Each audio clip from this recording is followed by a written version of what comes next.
Tulad kahapon, first episode na about financial topic. Oo. Ngayon naman, about sa health and wellness. Wow, talagang ang laki ng scope ng programang Life balance. Kala ninyo meron ng mental, meron ng health na tayo. Nag-financial tayo. O ngayon naman, physical wellness tayo. Topic na pabor sa akin. Pabor sa kanya, siya po si Gia Rafael na nakakain na po na napakaraming buko pandan at lumpia. At siya naman po si Daryl Justin na baka mag-grocery ulit mamaya. Anak, para tuloy akong taga BSP, no? Alam mo mga taga Bangko Sentral. May grocery ba ulit mamaya? O tapos na? Ibahin mo naman. Ano? Isip ka naman ng kakapuro na ng grocery. Magluluto ka mamaya. Pagkain na naman. Ibig sabihin, nagugutom ako. Nagugutom ka. So ano bang hangad mo paglabas ng kwartong to? Wala naman. Wala kang hangad ngayong araw? Okay, actually sa hangad ko sa pagpasok ng bagong taon is magbago ang aking figure. Bakit naman? Let's just say na may goals tayo pagdating sa bagay na yun. Hindi resolutions, gaya ni Sir Armand, Sabi niya, wag resolution. Goals. Ayun. At goal din ng mga viewers at listeners natin na mapanood at mapakinggan tayo. Kaya naman, partner. Tayo po ay mapapanood sa Digital diba? Free TV Aliw Channel 23 at DWIZ News TV. Mapapanood at mapapakinggan din po kami via website sa www.dwiz882am.com. Take two. Ulit, www.dwiz882am.com at huwag niyo pong kalimutang i-download ang DWIZ app, mapa iOS o Android man yan, available po kami. Live rin tayo via DWIZ882 Facebook page and YouTube channel. Ayan. Gaya na napag-usapan natin kanina sa dami ng sinabi natin, ang topic natin, partner, ay health and wellness. At tayo po ay mapalad dahil lagi naman, palad naman tayo. Pero mas mapalad tayo ngayon, partner, dahil may makakasama tayong wellness coach. Oo, nasa Zoom na natin, partner, si Coach Sainal Panganiban. Ayun. Coach, magandang araw po sa inyo. Welcome sa Life Balance. Ay, magandang araw din sa inyo. Okay, ayun. Coach, maraming salamat po sa pagpapaunlak po ninyo sa amin na ngayong araw na ito sa Life Balance. Alam namin busy days are with us as of this moment. Napaunlakan nyo kami with your time. Kaya Coach, maraming salamat po Okay, it's a pleasure kasi kailangan natin i-share, no? Sabi nga, care to share. And ang daming Pilipinos, ang daming New Year resolution na gusto magkaroon ng healthy and active lifestyle. Coach, gusto ko lang po simulan dahil nga ang intro namin ay isa po kayong wellness coach. For our listeners and viewers, Coach, pwede niyo po ba kaming sharean how your journey to becoming a wellness coach started? Okay, so I started my weight loss journey 18 years old. I'm weighing 245 pounds and 45 inches on my waistline. Extremely obese and ang daming health issues. At the young age, ititake ako ng maraming maintenance, lalo na for high blood, high cholesterol, high uric acid, and mababa yung immune system. And regular din yung regular din yung doctor's checkup, quarterly yung laboratory. And I started na maghanap ng solusyon. And ang dami ko nakita online, fad diets, no? Pero nothing is sustainable kasi napaka-restricted ng mga diet. When I started na maghanap pa ng ibang solusyon, I met this community teaching lifelong eating skills yung mga tao sa community nila. And I started joining sa kanilang weight loss challenge.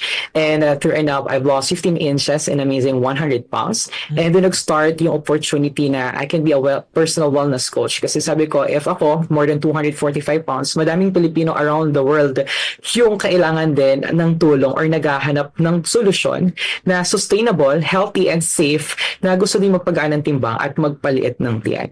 Ako yun ang unang goal ko, Coach. Yung tiyan talaga. Same. Tsaka ako pisngi. But so parang ang dami nagsasabi, Coach, na isa sa mahirap daw mawala in terms of, hindi lang ba sa taba, isa daw sa pinaka mahirap tanggalan ng fats ay ang tiyan. Yes, agree, no? Kasi pag mas maraming nakakain na carbs, talagang mas napupunta siya dun sa tummy or sa belly area ng mga tao. Coach, bago ako pumunta dun sa unang question na meron, sige, isisingit ko na to kasi ito curious question ba? At the start, may curious question na kagad ako.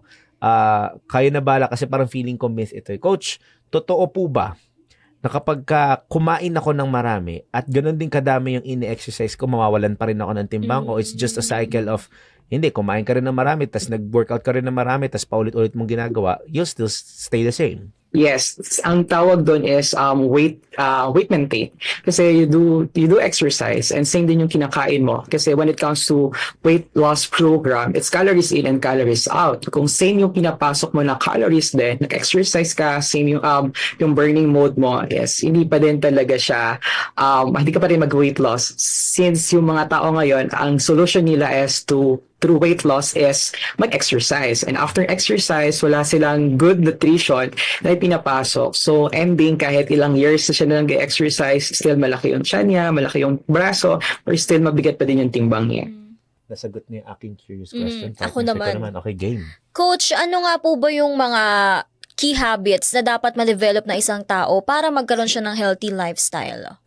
Tatlo lang yung ibibigay ko na 3 na keys, no, or habits. Number 1 is start with the 80% nutrition.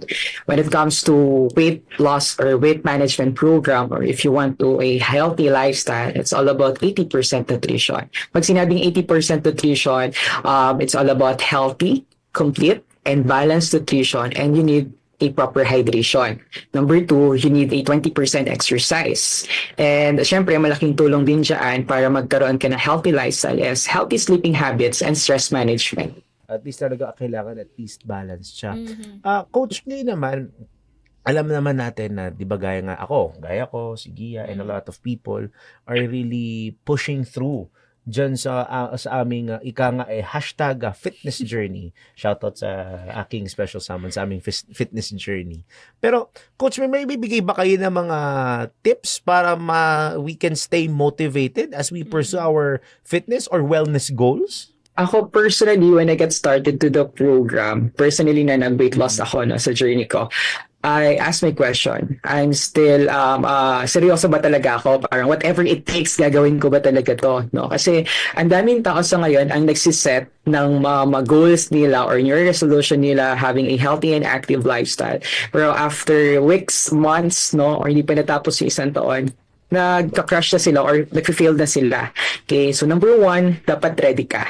Number 2, set a SMART goal. Dapat realistic and achievable, short-term and long-term yung dapat na i-goals mo. And syempre, you need to celebrate yung mga small wins mo along the way yung journey mo.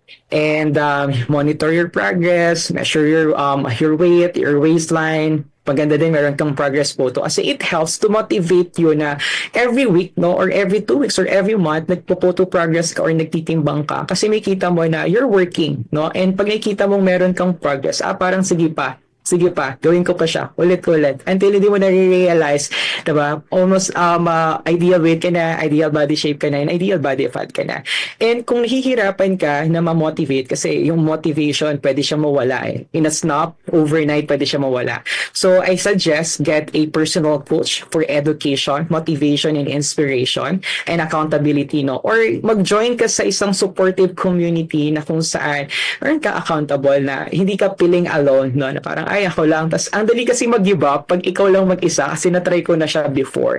And malaking tulong yung meron kang supportive community. Pero Coach, ano po ba yung tips na mabibigay nyo para makapagsimula ang isang beginner nang hindi na-overwhelm? Kasi sa totoo lang, ang daming ways para magpapayat. Andyan yung minsan hindi malaman kung unahin ba yung diet, magbabawas na lang ba ng kain, or mag-OMAD na lang, or sasabayan ng exercise. So exercise lang talaga nang hindi man lang nagbabawas ng kain. Tsaka may singit ko lang partner. May ibang mga tao na pagka mag-start na sila, di ko alam coach kung makaka-attest na kayo na baka may makakilala kayo na ganito rin yung experience. Parang, yay, I'm really excited to start my fitness, my wellness journey. Tapos pag pumasok ka na siguro sa gym, ay, ang dami ang dami equipment. Kaya ko ba to? Oo. Parang, doon ako kagad. Kailangan yun kagad yung goal ko. Parang ang dating, di ba minsan coach, yung iba pinipressure kagad nila yung sarili nila. At the start pa lang na dapat ito na yung kayanin nila, pero it's not good, di ba? Kaya nga, yun yung tanongan, going back sa tanong ni Gia, ano ba yung mga, how can beginners start? na Yes. exercising and working out na Oo. hindi nila ma-feel na Yeah. overwhelmed sila. Ang dami ko na din na-meet ng mga clients doon sa community namin na started na talagang sobrang taas or sobrang laki ng goals nila, and it turns out failure or na-overwhelm sila until na wala silang nagagawa. No? And ang tips ko dyan sa inyo is start small. No? Simulan mo sa kung ano lang yung kaya mo. Kung gusto mo mag-workout, pwede ka naman mag-home workout. Hindi mo kailangan mag-machine. Body weight workout is enough na to start yung fitness journey mo. Hindi mo kailangan din agad mag-gym membership, no? And start with a physical activity na ma-enjoy mo. Yung simple nga na 30 minutes na brisk walking, 30 minutes na jogging is enough, no? Kung hindi mo man kaya, kung may maghagdan naman sa bahay, yung paulit-ulit ka umakyat, no? And get an accountability partner. Start dun sa bahay mo. Sino ba yung pwede mong makasama mag-walking, mag-home workouts, no? Kahit sumabay ka sa isang YouTube na workouts, no? Or simply get a coach din, no? And kung kaya mo sa community nyo, alam ko sa mga subdivisions, no? Or sa mga barangays, meron yung community. Or yung mga Zumba, if you want na, or love mo yung dance, no? And mas masaya kasi na meron kang kasama. And parang hindi ka ma-overwhelmed, start small always. Hindi kailangan, 'di ba, partner, na bibiglayin mo yung sarili mo kasi Mm. ganun 'yon. Sample na lang, January 1. Mag-wellness journey ako. At the start of the new year, mag-wellness journey ako. This is my achievement. For example, I'm at 90 kilos. I need to be at what? Sabi natin, roughly 80 or 75 kilos. At least makabawas ng ganun. January 1, yay! January 2, pagod ako. O kaya, tinatamad ako. Oo, busy ako eh. Dami yung gagawin.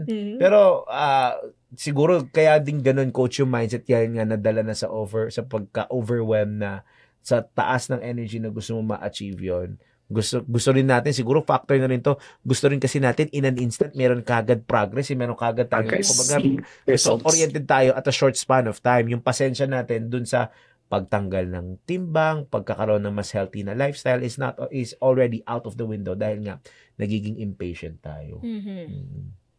Pero ito, coach, kung medyo lito rin ako dito nung nag-workout ako nung pandemic sa bahay. Wow! Yes, oo. Yes!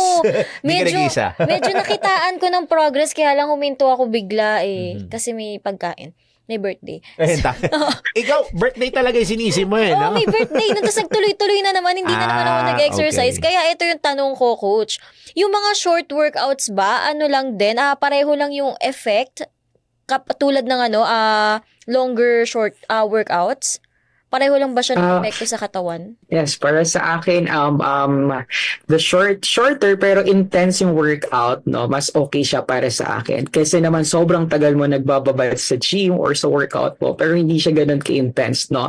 And one thing kapag nag-workout ka kasi, hindi enough na pinawisan ka lang, no. Yung pawis is results ng nag-init yung katawan mo, kaya ka nagsusweat. Pero ang goal when it comes to workout or exercise, kailangan it's 120 beats per minute or more para nagbuburn ka talaga. Pero mas okay na yung shorter kasi naman talagang wala kang exercise at all, no? And you can aim at least 30 minutes per day, 3 to 5 times a week. And 150 minutes lang ng workout yon in a week, no? So, shorter but intense, mas okay siya para sa akin. So, we're busting a myth dito, coach, so to say, kasi may ibang mga tao na akala nila, partner, kapag ka pinawisan ka, ito, assumption lang to, may marami akong kilala ng ganito eh. Pinawisan ako, so mawawalan na ako ng 1 pound, 2 pounds, 1 kilo, 2 kilos. Diba? So we're busting that myth, ika nga, coach, na it doesn't mean na pagka nagpawis ka, automatic mawawalan ka kagad ng timbang. Tama? Yes. Tama. Okay. So, aside, Doc, before tayo magpunta sa break, ako magtatanong ngayon, since you are a wellness coach, ano bukod sa mga nabanggit namin ng mga situations, coach, ano pa yung mga napapansin po ninyo na either common misconceptions or sige, let's start off muna with the common misconceptions of other people kapag nagsisimula sila ng wellness journeys nila. Akala nila magkakaroon agad sila ng results overnight. Yung ang laki na expectation nila na kaagad na parang in a snap or overnight can be ideal weight, ideal shape, and ideal body fat. Kaya madalas, no, gusto nila agad-agad yung resulta kagaya ng binanggit mo kanina. Kaya mas marami yung mga tao or Filipinos na but when it start healthy and start ng goal nila magkaroon ng healthy and active lifestyle o magbawas ng timbang, napuprostrate sila. Okay? And gusto ko lang i-remind, no, hindi ka naman din bumigat or lumaki yung tiyan mo overnight. No? So it takes time, it takes effort, no? And a lot of time para ma-achieve mo yung desired na wellness and fitness goal. Pero ito bago tayo mag-break, pagsasamahin ko na yung curious and pabitin question ko. Coach, tandaan mo itong si Gia, mahilig to sa pabitin questions. Kaya, sige partner, take it away. Eto coach, curious ako talaga dito. Kapag totoo po ba na kapag nagsimula kang mag-gym, tapos bigla kang nag-stop, dun ka mas mag-gain ng weight? Ayun, yun ang pabitin mo kaya na kay Coach. Yes. Ayan. Coach, bibitinin namin kayo with that question kasi bago po tayo mag-break, may papasok muna kaming health capsule for today.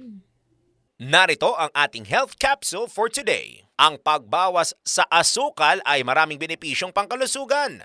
Isa na rito ang pag-improve ng ating energy levels sa buong araw. Nakakatulong din ang pagbawas ng sugar intake sa ating metabolic health laban sa panganib ng type 2 diabetes. Ang pagbabawas ng paggamit ng asukal ay maaaring magpababa ng bad cholesterol. May papel din ang nasabing hakbang sa ating immune system dahil ang pagbabawas ng asukal ay nagpapalakas sa kakayahan ng ating katawan na labanan ang mga impeksyon. Malaki rin ang ambag ng hakbang na ito sa ating cognitive function dahil binabawasan nito ang panganib ng pagkakaroon ng Alzheimer's disease dahil ang mataas na paggamit ng asukal ay nauugnay sa pamamaga ng utak at mga issues sa memorya.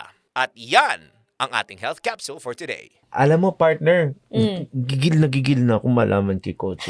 Kaya bigyan mo na nga ulit kay Coach yung tanong. Eto na nga coach, yung tanong na iniwan ko po sa inyo kanina.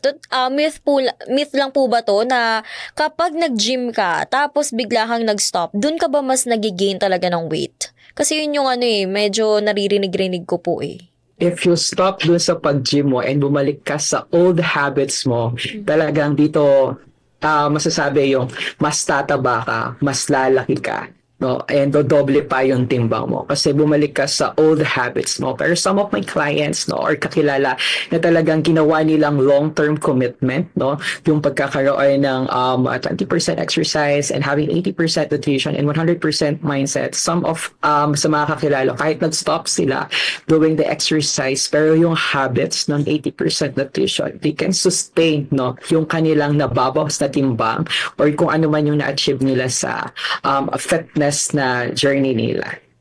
The myth was answered. Yes. Di na ako confused. Kasi, well, actually, hindi na naman ikaw, partner. Marami talaga nako-confuse na yun kasi nga yung akala nila. Pero, I think, Coach, one of the key traits that someone has to have, lalo na pagka mag-undergo ng fitness or wellness journey, is consistency. Totoo.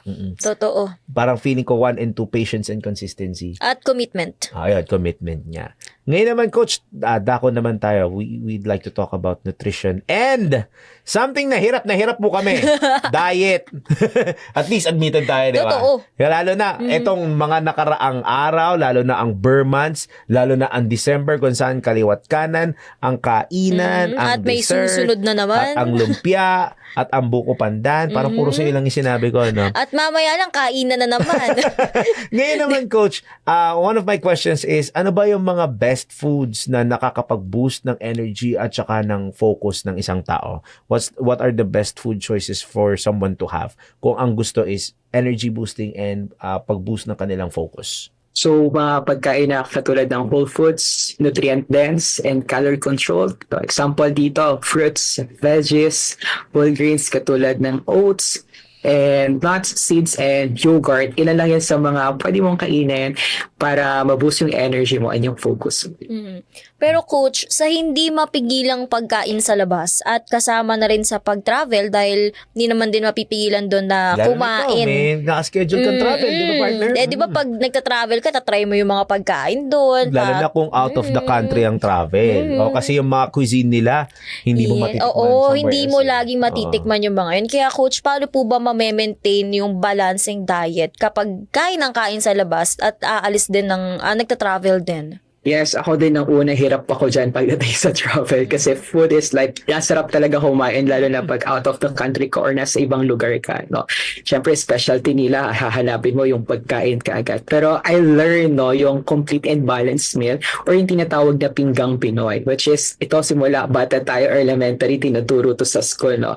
Which is, hahatiin mo yung sa apat, yung plato mo, which is merong protein, merong carbs, fruits, and veggies. So ako, especially pag nagta-travel ako, I make sure na nakakain ko yung 4 na bagay ngayon dun sa plato ko. Pero kung ano yung specialty sa lugar na yun, yun yung kinakain ko, no? And if meron kang mga alam na meal replacement na pagkain, it helps, no, para yung calorie counting mo, pasok pa din doon sa calorie quota mo para ma-meet mo pa din or hindi ka mag-gain. Ngayon, since nakatutok pa ang ating conversation partner about diets, Coach, gusto kong kumuha ng inyong very honest opinion sa mga popular diets na naririnig at nakikita natin yan, like keto diet, IF, intermittent fasting, or yung mga plant-based eating. Sa mga to, Coach, ano ba yung mga sa tingin ninyong effective, yung sa tingin ninyo medyo dapat someone has to look out for sa mga popular diets na ito? Okay, actually, uso siya ngayon, no? And pinag-uusapan siya ng maraming mga tao sa ngayon. Lalo pag pumunta ka sa social media or any platform ng social media. But my opinion is, eto lang, walang diet ang pwede para sa lahat. Okay? And get into diet that you can commit doing long term. Kasi ang daming kong kakilala na they doing itong mga usong mga diets na ito, but in the long term, di nila nagagawa, no? Short term lang nila nagagawa. Nare-restrict sila, na-deprive sila kasi restricted diet yung iba sa mga usong mga diet na ito, no? And make sure na is it safe, healthy, and sustainable yung mga program na gagawin mo. And better before mo gawin yung mga usong diet na ito, please consult your doctor if you have any medical condition. Kasi hindi pwedeng basta-basta sumasabak ka sa ganitong mga klaseng mga usong mga diets, no? And ako, personal experience ko, I tried intermittent fasting before. Pero hindi ko siya kayang gawin ng long term kasi mayroon akong ulcer, acidic ako. Hindi ako pwedeng mag-skip ng meals ng sobrang tagal. So, I think 3 days, 4 days ko lang natagalan to, no? And mas nag-trigger yung ulcer ko. So, hindi talaga para sa lahat yung mga usong mga diet na ito, no? So, yun yung personal experience ko. But always make sure is it safe, healthy, and sustainable. Pero Coach, paano po ba talaga magbawas ng timbang nang hindi nag-undergo sa extreme diet? Kasi yan yung struggle ng karamihan. Kabilang na ako dun. Kahit ako, parang ang hirap na magda-diet ka tapos totally or extreme yung magiging diet mo or yung fasting na gagawin. Pero sabi nga kanina din ni Coach na gaya niya nun, you have to check din with your doctor kasi hindi naman sa lahat fit yung diet na gagawin mo. Lalo na IF kasi nga may iba na hindi naman pwedeng malipasan talaga ng gutom. Oo. Sige Coach, go po. Okay, so yes, pwede na magpagaan ka ng timbang or magpaliit ng tiyan kahit wala kang intense na workout. Kasi remember, it's all about 80% nutrition and 20% exercise, no? So pwede ka talagang pumayat if you're focusing the 80% nutrition, yung ifo-focus mo. Kasi yung exercise is 20%. So mas malaki yung impact ng 80% nutrition, which is ito yung advocate ko ngayon kasi ang dami mga Filipinos ngayon na wala silang time to do exercise, lalo na yung mga OFWs, no? So I help busy people, no, to lose weight and lose yung belly fat nila and through good nutrition or through 80% nutrition. Ngayon naman, Coach, another thing na ito si kung si Gia ay binibining pabitin, ako si Ginoong misconception. Pansin ko. Mga myth. Mga misconception or mga mistakes. Ngayon naman, common mistakes tayo, Coach, sa pagtanggal ng timbang ng isang tao. Ano ba yung mga karaniwang parang no-nos sa mga ginagawa ng tao in terms of losing weight? Una, very restrictive yung diets nila to the point na hindi na nila kinakain yung gusto nila. Ang daming bawal kainin. So, doon pumupunta yung point na yo-yo diets, no? Katulad ng binanggit na kanina, na babalikan nila. The more na dinedeprive mo kasi yung sarili mo, the more na hahanapin mo siya. And once na gusto mo siyang kainin, naku, parang wala nang bukas, no? And ilan pa is nagmamadali, gusto agad pumayat kagaya ng sinabi ko kanina, and they quit early on, no? They fail to understand that it's a lifelong commitment. Process siya, journey siya, na hindi mo naman siya ma-achieve in 1 week, in 2 weeks, in 1 month kung gusto mo ng isang sustainable na weight management program. Pero ito, magbibigay na naman ako ng pabitin. Ayan naman tayo. Si Binibining Pabitin 2024 to Coach. 2025. Posible bang maging fit pa rin ang isang tao or ma-maintain niya yung figure niya kahit na minimal lang yung exercise niya or kahit din na hindi siguro mag-diet? Ibabalik ko na po ulit ang tanong kanina, Coach, na posible po bang ma-maintain ang ating figure kahit na minimal lang yung exercise at kahit hindi rin mag-diet? Yes, no, pwede ka ma-maintain yung goal mo, no. Sabi ko kanina, 80% nutrition is always, no. Pero when yung part na sa'yo mo na tama, extreme dieting, no, pwede kasi hindi naman tayo nagmamadali. No? So kami ko nga kanina, wag magmadali para sustainable yung weight management progress mo or yung results mo. Ngayon naman, Coach, kakabyo tayo ng konti. But I think this is still related to physical fitness and wellness na rin. Coach, malaki ba or meron bang impact ang mental health sa ating physical and sa ating physical well-being? At kung ganoon po, how can we find balance between these two? Para sa akin, sobrang laki ng impact, no, sa mental health natin if you're having a physical health, no, or meron kang regular physical activities. Ang dami niya kasing functions sa loob ng katawan natin, no, and mental health is as important as a physical health, no. They always go hand in hand. So paano ka makakahanap, paano magagawa yung balance? So how to find your balance doing this, no? So number 1 is prioritize your physical activities, make time to do this, no. Kung at least 20 minutes, kung di man kaya 20 minutes, at least nag-short intense workout ka, 10 minutes, 15 minutes, it's okay, no? And focus on nutrition. Okay? Practice din yung stress management mo and yung social connections mo. It helps din kasi, no, to find a balance, no, and get a quality sleep and set a realistic goals always, no. Pag pinagsama mo siya, yung self-compassion and seeking support kapag kailangan mo, dun mo ma-maintain yung balance. Since Coach, sabi nyo nga po kailangan hanapin yung balance. Paano nga po ba or ano ba yung mga practices na pwedeng gawin ng isang tao para maging mindful sila sa kanilang daily routines? Especially mag-New Year, malamang kasali na naman ang paggawa ng bagong routines sa mga New Year's resolution. Ako personally, na ginagawa ko every single day, no, I started in my morning, sa morning ko, ano yung kailangan kong gawin? To-do list, priorities, and list priorities, no. And inuna ko talaga having a 20% exercise pagdagising pa lang, no, fuel my body with a good nutrition and exercise, and nakikinig ako ng mga affirmations sa umaga. Nag-read din ako ng mga books, no, when it comes to personal development, well-being, no, health and fitness, and nag-attend din ako minsan ng mga events na related sa fields ko, no. And every day before matapos yung araw, meron akong gratitude journal, no, kung saan inilista ko yung 3 to 5 things na maganda na nangyari sa akin, whether wellness, fitness, or personal things na nangyari sa akin today, however small or big yung nangyari, no, sa akin sa maghapon. And syempre, last is the spiritual things, no. And it helps yun sa daily routines mo. If you set sa morning pa lang, ano yung kailangan kong gawin? And isa-isa mo siyang i-checklist. Ayun. Ako, share ko lang bago pumunta doon sa next question. Kami ng aking, I love, talagang kailangan. Kami ng aking special someone, before we end the night, partner, meron kami tinatawag namin na grati list. It's us making a list of the things that we are grateful for every single day. Parang, however bad your day went, at the end of the day, there is still something good that happens. Or there's still something good that happened dun sa araw na yon. And I think hindi lang naman syempre sa aming mga mag-partner in an individual person.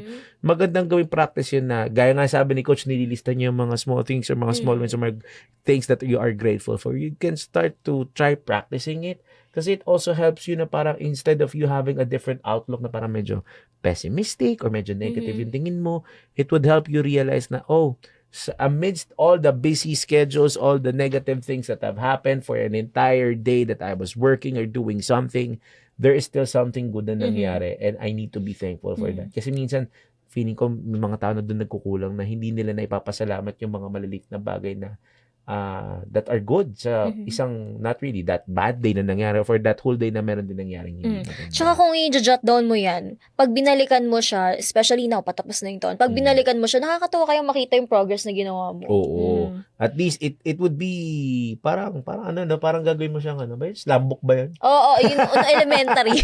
Sa mga babae, diary. Oo, dear diary. Si crush, ganyan. Pero ngayong matanda na, ang nangyari today, ganyan. Ngayon, pinag-usapan natin, may nabanggit kanina is with sleep quality. Coach, curious ulit ako. Nakadalawang curious question ako ngayon. Coach, totoo po ba na kapag ka ikaw ay laging kulang sa tulog or laging late ka matulog, tataba ka kagad? Yes, oo. Sang-ayon ako doon sa sinabi mo, no? When it comes to sleeping or deprived ka sa sleep, no? Tumataas kasi yung stress hormones mo. And yung stress hormones mo, it leads to cravings. And yung cravings na to, hindi mo siya makontrol kahit anong gawin mo sa maghapon. As in, sobrang taas na ito. So, ang mangyayari, kakain ka ng pagkain na kahit hindi mo naman gusto, pero yun yung hinahanap ng cravings mo, no? So, kakain ka, ending, it leads to gaining. Gets ko na. Kung nakita niya lang si Gia. Buti hindi niya nakita na. Okay na yan, ha? Ayan, sige. Buti Next question. At least naman. Yun. Kasi maraming din nagsasabi sa akin nun. May ilan naman, coach, na kumukontra. Pero at least that myth or that kasabihan has already been approved, so to say. Napa-corporate no approved, no? Ayun. Ayan na. Tulog-tulog ng maaga. Maya, saka na yung mga video call sa mga jowa-jowa, mga nililigawan, ha? Magsitulog kayo. Hanap ng tulog. Ayan. Sige, ikaw naman, partner. Nanermon talaga no? Eto naman, Coach. Since yung wellness trends nung especially pandemic, nag-rely ang karamihan sa mga tutorials sa YouTube. Pero ngayon, ano po sa tingin niyo yung magiging wellness trends next year? Okay, wellness trends lahat ngayon, grabe, technology. Ngayon, ang dami ko nakikita ng mga online fitness class. They building community online. And yung mga tao sa ngayon kasi grabe, lalo naman sa Pilipinas, so sorry to say, pero yung traffic, grabe. Kahit sa pa lang, di ba? Gusto mo lang sa pumunta sa isang city, it takes 1 hour to 2 hours bago ka makarating. No? So, instead, yung mga tao ngayon, naghahanap ng alternative na gusto nila easy, di ba? Convenient. And most of Filipinos na ngayon or mga community natin is through online na din talaga. So, ako, Coach, may last question na ako kasi we are down to our last minutes of our conversation. Since we are talking about, technically, we're talking about someone's physical, be it, hindi lang physical pati mental, spiritual, and mga wellnesses that we have nowadays na feeling ko not a lot of people are medyo balance sa part na yan, pero some are really trying to do so. Pero ito, karamihan ng mga tao sa atin, we have technology. Punta naman tayo ngayon sa technology. Coach, do you think technology is helping us with our wellness journey? Is it helping us with our wellness journey o medyo nagiging sagabal siya sa wellness journey? And if so, how can we balance that? Sa akin, malaking tulong yung technology, no? Kasi personally, ako, yung mga OFW yung Pilipinas who have or gusto nilang mag-start ng healthy and active lifestyle na hindi nila alam, technology, it help us to connect and reconnect and help them through online to achieve yung wellness and fitness goals nila. So, yun yung positive impact para sa akin. Pero yung negative or downside nito, no, misinformation, lalo na ngayon, sobrang bilis, no, makakuha ng misinformations, lalo sa social media ngayon, no. So, ito lang yung downside ng any, no, kahit hindi lang siya sa wellness or fitness industry, no, misinformations, no, and yung mga tao, instead na nai-educate natin sila, so hindi natin nai-educate kasi dahil sa mga misinformations, no, na lumalabas through online. At eto, Coach, for our last question, pagsamasamahin na po natin lahat. Oo. Ano po ba yung mabibigay yung effective tips or ways para mabalanse ang work, ang life, pati na rin po ang wellness? Okay. So, para sa akin, may tinatawag tayong 8 hours. 8 hours for work, 8 hours for yourself and for your family, and 8 hours of sleep, no? So, 8 hours na to, it balance your life, no? And when it comes to weight management program, it's all about 80% nutrition, 20% exercise, and 100% mindset. So, before you start doing any physical or any goals mo, desired na wellness and fitness goal mo, tanongin mo na yung sarili mo, gaano ka seryoso na gawin yung bagay na to, no? Kasi if you are 100% mindset or more than 100% mindset, whatever it takes mindset, you can achieve, no? And you can be the best version of yourself pagdating na tong 2025, no? And when it comes to stress management, no, syempre work-life balance, no, make time, hindi lang puro trabaho, i-treat mo din yung sarili mo, no. And para sa akin, 2025, this is the best time to invest to your health, no? Bukod sa mag-invest ka ng mga ibang bagay, unahin mo muna yung sarili mo. Kasi hindi mo ma-enjoy yung mga pinag-investan mo, pinag-ipunan mo kung ikaw ay merong sakit yung 2025, no? Health is wealth, sabi nga nila, no? So, start invest into your health first, no? Ito dapat yung nasa una mong first list ngayong New Year, no? And that's it lang para sa akin, and consistency as the key. Ulit-ulitin mo lang until you achieve your desired wellness and fitness goal. Yan na. Consistency is the key, hindi PM is the key, ha? Diba dyan, PM is the key, eh. Coach, we thank you again so much. We had a very fruitful and very happy and very informative conversation for today. At gaya po ng tradisyon namin dito sa napakagandang title ng programang Life Balance, kami po ay muling magre-request sa inyo sometime in the very near future ng Part 2! Kasi marami pang pwedeng pag-usapan. Sabi ko sikat yung ganito eh. O, diba? O, yun. O. Sa favorite yan ng bossing namin, si Boss Edgar. O, Puso. O. Coach, maraming salamat and happy New Year po. God bless po. Thank you, everyone. Maraming salamat ulit. Yan po si Coach Zainal Panganiban. Yes. Ang dami natin takeaways. No, parang pinakasimple na nga lang doon. Gaya nga nun, lagi ko din sinasabi na medyo struggled ako, partner. Consistency is the key. Kung titignan, no, parang ang simple lang niya. Pero ang hirap niyang gawin, sobra. Pero we have to challenge ourselves and stay commitment at the same time. Yes, kasi walang magbabago kung hindi ka magsasakripisyo. Ayun.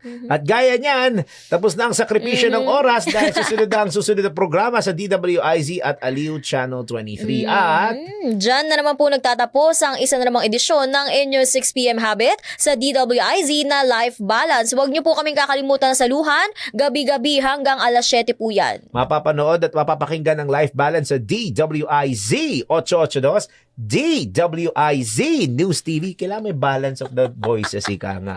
At sa social media platforms via live streaming. On weekends, may mga replays din po tayo. Kaya wag po ninyo yung mamimiss. Yes. At sa ngalan ng buong puwersa ng Aliw Broadcasting Corporation, ako po si Gia Rafael. At ako naman si Daryl Justin. At ito ang Life Balance.